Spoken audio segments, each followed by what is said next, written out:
Hi, Dr. Crow. This is Megan Richardson, and I'm going to share my journal entries with you.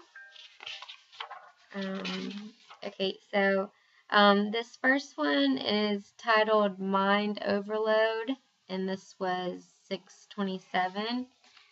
Okay, sorry, this is kind of hard. All of these words on here, it kind of ended up being like a word cluster almost. Because in each corner there were different things that were kind of going on in my life. Like one said mom, one says Mike, which is my boyfriend. One of the biggest ones says leap. It's this biopsy procedure I had to get done this week. It's like a biopsy of the cervix. Anyway, it's absolute torture. So I was in just a really terrible mood. And I just kind of just sat down and I didn't play any music or anything. I was just quiet and just wrote down everything that I was thinking.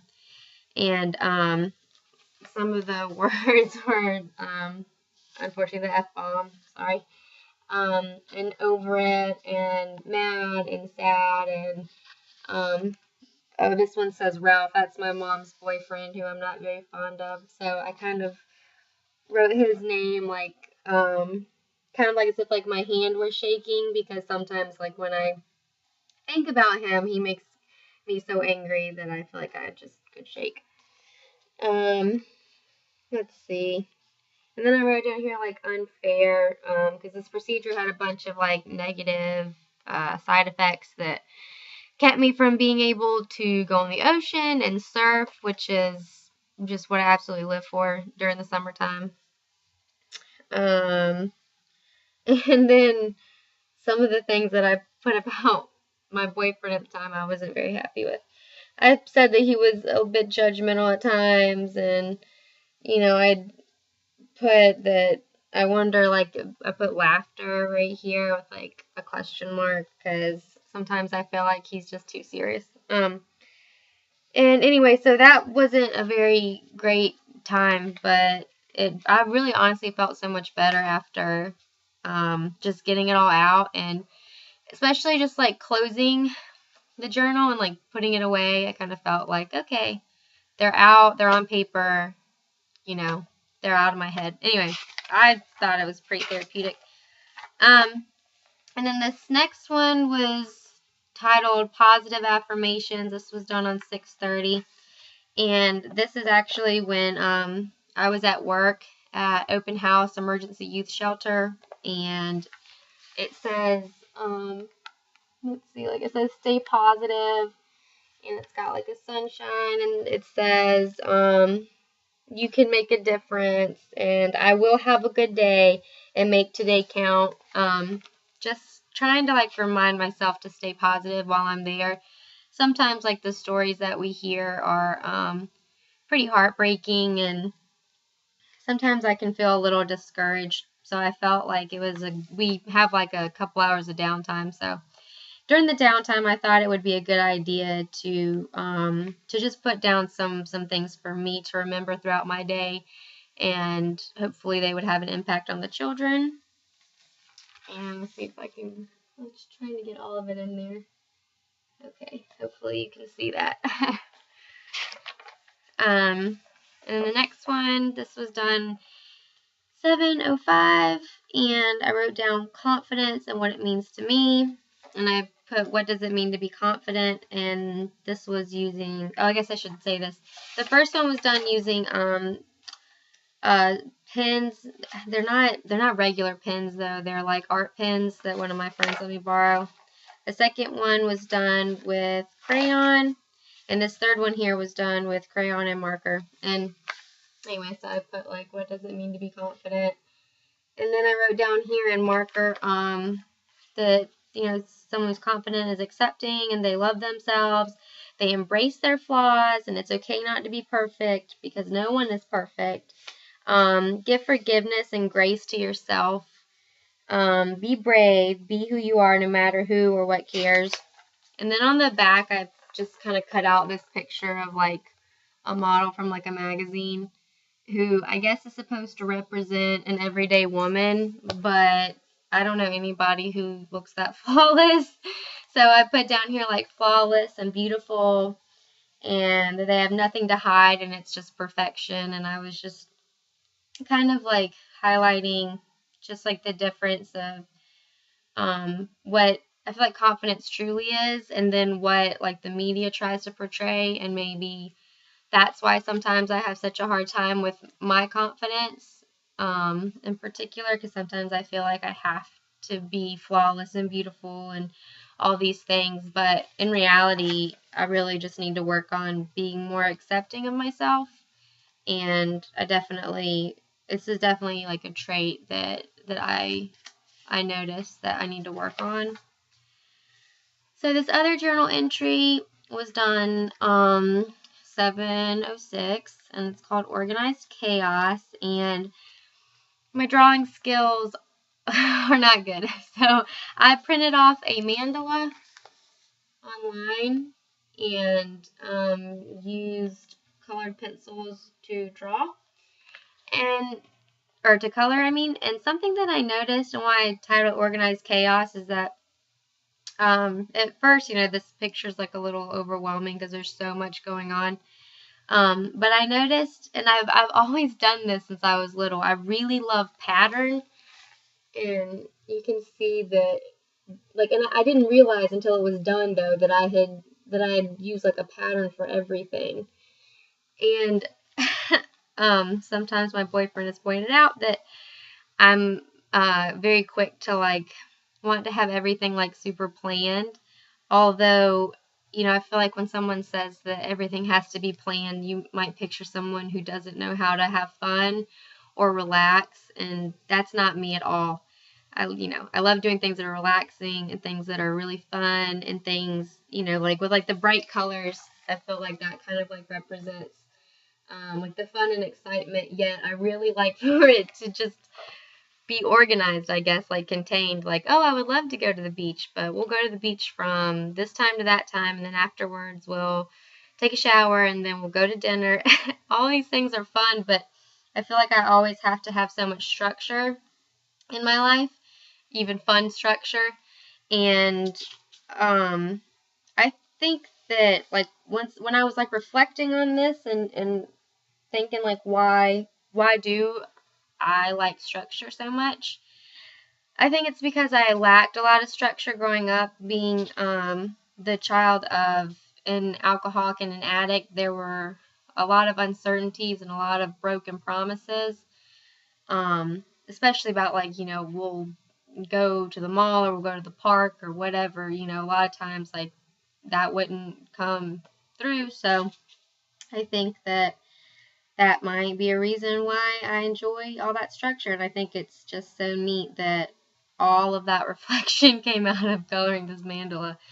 I honestly wasn't expecting that when I did it. I had seen it done before, which I think I mentioned in a discussion board post. That after just taking some time to reflect, it really hit me that, all this like self-reflection and stuff that could take place just from coloring a mandala. And I've got my journal assignments here, which I'll show. I just used regular ink pen for this. I'm sorry it's so blurry. But like one of like the books I read when I was younger, Walk This Way, which is an Aerosmith autobiography. I read that when I was like 13, and then some of the books I read now are books of the Bible, such as Matthew, which is what I'm reading now at age 24, and actually just read a book called Love Does by author Bob Goff, and I just read that this summer. And some of the patterns that I notice in the difference of those is the difference of looking toward like pop culture icons as idols or role models as to how I should live my life as a teenager. And now, especially that I'm trying to grow my faith, I look to my faith and characters in the Bible to show me how I want to live my life. And also Bob Goff from the book Love Does. It's it's a Christian book, and it's also about just like living life to the fullest. And I think that just the commonality there was looking, looking for like a role model of some sort as to who I wanted to be and how I want to live my life. And obviously now that I'm older, I've got different ideas. So for journal assignment 2, and all these journal assignments were done today, 7/08. I chose a Smart Girl's Guide to Starting Middle School, and I just used a regular ink pen for this to journal the excerpt and how I would use it. And one of the excerpts I picked was, starting middle school might feel like the scariest thing in the world right now, but try to think of middle school as an awesome opportunity. New teachers and new kids means you can arrive on the first day in new you. Always wanted to grow your bangs? Think you look more like a Catherine than a Katie? Ever wanted to learn to write poetry? Now's your chance. You can change your style, change your name, or maybe just change your attitude. I just think that would be such a cool book to use as I start my second internship at Holly Shelter Middle with the 6th grade girls, or with 6th graders, but particularly with 6th grade girls, obviously, with this book. So that's who I would use this with, and I would use it within the first couple weeks of school. Maybe just shoot an email to the teachers and see if they can spot any kids that are having some trouble with the new adjustments. And I think this would be something that would be considered developmental. I think starting middle school is scary for any kid. And the song that I picked was Unwritten by Natasha Bedingfield. I just thought that was great, and one of the lyrics is staring at the blank page before you. I think that this could be super inspiring to younger girls. Instead of looking at middle school as something really scary, that they could just look at it as like a brand new opportunity, and also just kind of start to give them a sense of autonomy, which automatically comes with middle school anyways. More there's more, I can't think of the word. There's like less structure, I feel like, and more chance for them to just explore who they are. And I feel that could be just a really fun song, and that could be something like empowering at the same time. And from Journal 3, again, I just used an ink pen and wrote down the different questions and answers. So, how did it feel? It helped me. What I did was like the 5 minutes of writing. And just like you said in the integrity lecture, it did go by a lot faster than I thought. 5 minutes, I don't know if I'll have much to say, but I definitely did. And it helped me to get all of my feelings out in what felt like a short period of time. It helped me to realize all that has been on my mind, not only today, but for weeks and even months. And something that I realized is that, like a new insight that I gained was, I realized that I tend to worry about things I can't change. And sometimes I can let these thoughts consume my mind. And I could definitely see myself doing this with future clients. Either, like you said, with a client that has trouble like limiting their sharing, a containment, and then we could discuss it and move on to a topic that maybe I thought needed to be discussed. But I also thought it'd be great for a client that is reluctant to share, and they could put it on paper, and it would just be a designated time for them to do this, and it would initially just be between them and the paper and pen. And I think that it could be a really good opening exercise, just like you said, to start a session. So those are all my journal entries, and I look forward to continuing to do this. It's been really neat, actually. It's a really cool assignment, so I look forward to continuing to do this. Thanks, Dr. Crow.